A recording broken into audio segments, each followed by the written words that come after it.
ഇന്നത്തെ എൻ്റെ recipe chilli ബീഫാണ്. അതിന് വേണ്ടിയിട്ട് ഞാനിവിടെ ഒരു 1/2 കിലോ ബീഫാണ് എടുത്തിരിക്കുന്നത്. ബീഫ് ഒരു പീസാക്കി വാങ്ങിച്ചിട്ട് അത് കുക്കറിലിട്ട് കുറച്ച് വെള്ളം ഒഴിച്ച് ഒരു 7 മുതൽ 8 വിസിൽ വരെ എടുത്തിട്ട് ആ പീസ് എടുത്ത് ഇതുപോലെ നമ്മൾ കട്ട് ചെയ്തെടുക്കുക. അതിൻ്റെ കൂടെ തന്നെ ഒരു സവാള, ഒരു 1/2 ക്യാപ്സിക്കം ചെറുതായിട്ട് അരിഞ്ഞതും ഇഞ്ചിയും വെളുത്തുള്ളിയും ചെറുതായി അരിഞ്ഞതുമാണ് ഇതിൻ്റെ കൂടെ വേണ്ടത്. ഇത് ഉണ്ടാക്കാൻ വേണ്ടിയിട്ട് ഒരു പാൻ എടുത്ത് അതിലേക്ക് 2 ടേബിൾ സ്പൂൺ വെളിച്ചെണ്ണ ഒഴിക്കുക. അതൊന്ന് ചൂടാകുമ്പോൾ അതിലേക്ക് ഇഞ്ചിയും വെളുത്തുള്ളിയും ഇട്ട് ഒന്ന് ചെറുതായിട്ട് കളർ മാറുന്നത് വരെ, അതിൻ്റെ പച്ചമണം മാറുന്നത് വരെ ഒന്ന് വെയിറ്റ് ചെയ്യുക.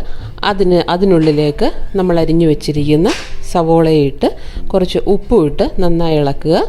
അതിലേക്ക് നമ്മൾ അരിഞ്ഞു വെച്ചിരിക്കുന്ന ക്യാപ്സിക്കവും കൂടെ ഇട്ട് നന്നായിട്ട് ഇളക്കി അതിനധികം വേവൊന്നും വേണ്ട. അതിലേക്ക് ഒരു 1/2 ടീസ്പൂൺ മഞ്ഞൾപ്പൊടി ഇട്ട് നന്നായി ഇളക്കുക. ഇത് അധികം കുക്കിംഗ് ടൈം ഒന്നുമുള്ള പ്രോസസ്സല്ല.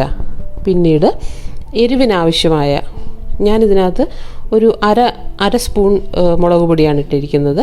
കുരുമുളക് പൊടി ഇടുന്നതുകൊണ്ട് തന്നെ 1/2 സ്പൂണേ ഇട്ടിട്ടുള്ളൂ, പച്ചമുളക് ഇട്ടിട്ടില്ല. കുട്ടികൾക്ക് കഴിക്കുമ്പോൾ കടിച്ചാൽ പച്ചമുളകിന് എരിവുള്ളതുകൊണ്ട് ഞാൻ പച്ചമുളക് ഇട്ടിട്ടില്ല. അതിലേക്ക് കുരുമുളക് പൊടിയും കൂടെ ഇട്ട് നന്നായിട്ട് ഇളക്കുക.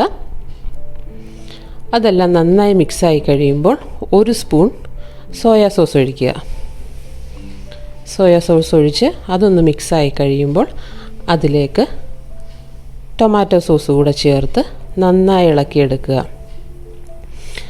അതെല്ലാം നല്ല മിക്സായി കഴിയുമ്പോൾ നല്ല തിളച്ച വെള്ളം, ചൂടുവെള്ളം അതിലേക്ക് ഒഴിച്ച് മിക്സ് ചെയ്ത് റെഡിയാക്കിയെടുക്കുക.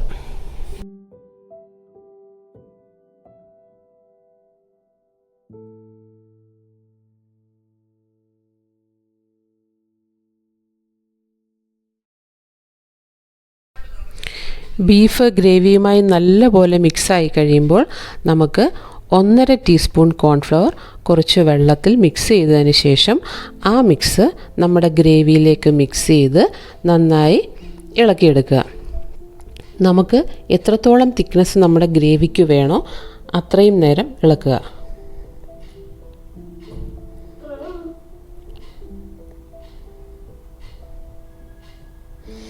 അതിനുശേഷം അതിലേക്ക് കുറച്ച് മല്ലിയില കൂടെ ഇട്ട് നമുക്ക് ഫിനിഷ് ചെയ്യാം.